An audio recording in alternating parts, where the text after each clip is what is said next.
Okay, let's talk about cybersecurity tools. The firewalls, the scanners, all the stuff we surround ourselves with to feel safe. But what if our relationship with these tools is, well, a little more complicated than we think?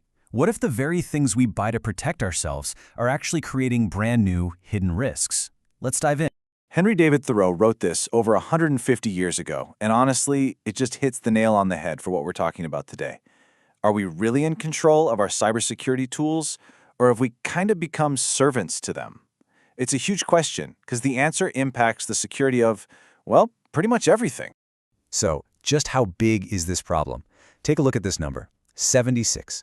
According to one study, that is the average number of security tools in a big company. 76! I mean, think about that. That's not a security strategy. That's just an arsenal. And as we're about to see, that can be a massive problem. So that gets us to our first major myth, this idea that having more tools automatically makes you safer. We have this impulse, a new threat pops up, so we buy a new tool to fight it. But it turns out that's a really flawed way of thinking. This buildup even has a name. They call it tool pileup. And it has a very real human cost. Just try to picture an analyst who's juggling dozens of different screens and alerts all day. It leads straight to fatigue and burnout. And when people get overwhelmed, they make mistakes. So ironically, piling on more tools can actually make you more vulnerable. Okay, let's make this real. This is what an analyst might have to do manually for one single suspicious email. One. Now multiply that by hundreds, maybe thousands of emails every day, and then add in all the alerts from those other 75 tools. It's just an impossible amount of work. We're basically asking people to do a job that scales to infinity, and that's just setting them up to fail. Someone came up with the perfect analogy for this. A little bit of chocolate is awesome, right? But being forced to eat 50 kilograms of it every single day, that's a nightmare. It's the exact same thing with security tools. Once you get past a certain point, more isn't better. It's just more noise, more complexity, and more work. So here's the key takeaway. When a new threat like cryptojacking shows up, the knee-jerk reaction is to go out and buy a special cryptojacking solution. But the reality is, these new attacks are usually just using old tricks, exploiting existing holes, installing software where it shouldn't be. A much better strategy is to just strengthen and update the defenses you already have, instead of just throwing another tool on the pile. Now, I know what you're thinking. Well, that's what automation is for, right? And yeah, that brings us to our next big myth, the idea that you can just install a tool, flip a switch, and then trust it to do its job perfectly forever. That set it and forget it mindset is really dangerous. Let's talk about default configurations for a second.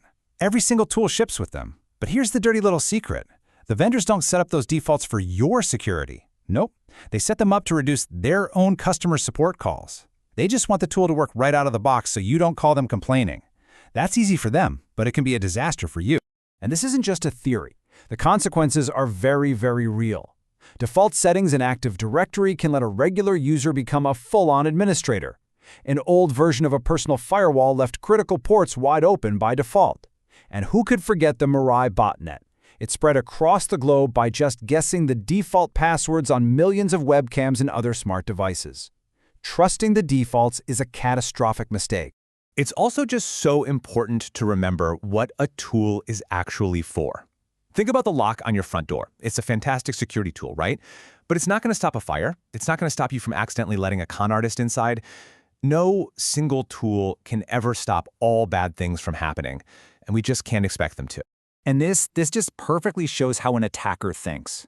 Your firewall has these big open doors for normal web traffic on ports 80 and 443. So what do the attackers do? They don't waste their time trying to knock down the wall.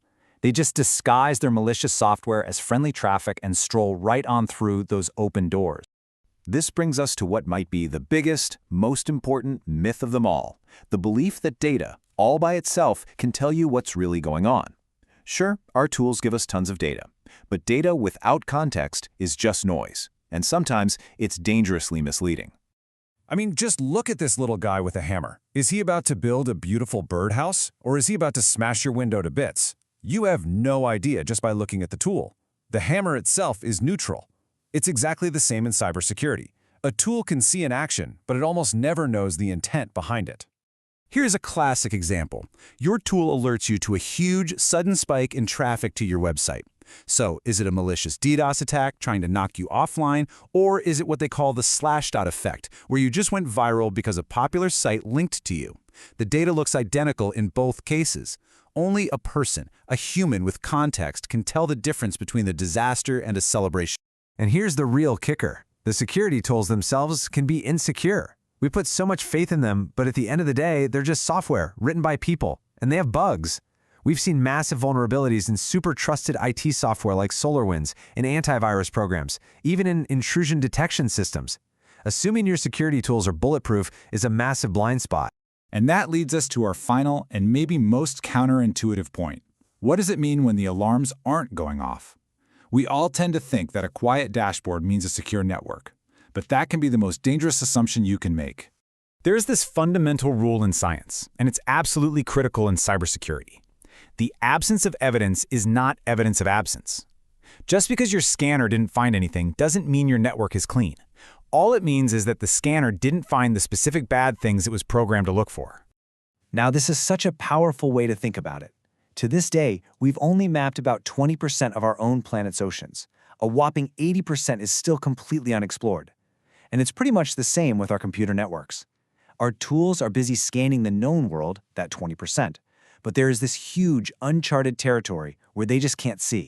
And that leads to a really chilling question, doesn't it? We're so focused on the alerts coming from the 20% of our network that we can see. But what about the threats that are already hiding, operating silently in that huge, unexplored 80%? The most dangerous attacks are the ones you never get an alarm for. The only way to deal with this is to change your entire mindset. It's a practice called threat hunting. Instead of just sitting back and waiting for an alarm, you go on the offensive. You proactively search your network for threats.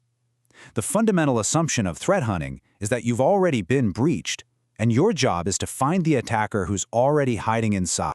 Which brings us right back to where we started. Look, cybersecurity tools are absolutely essential, but they are not a replacement for critical thinking, for context, or for a proactive mindset.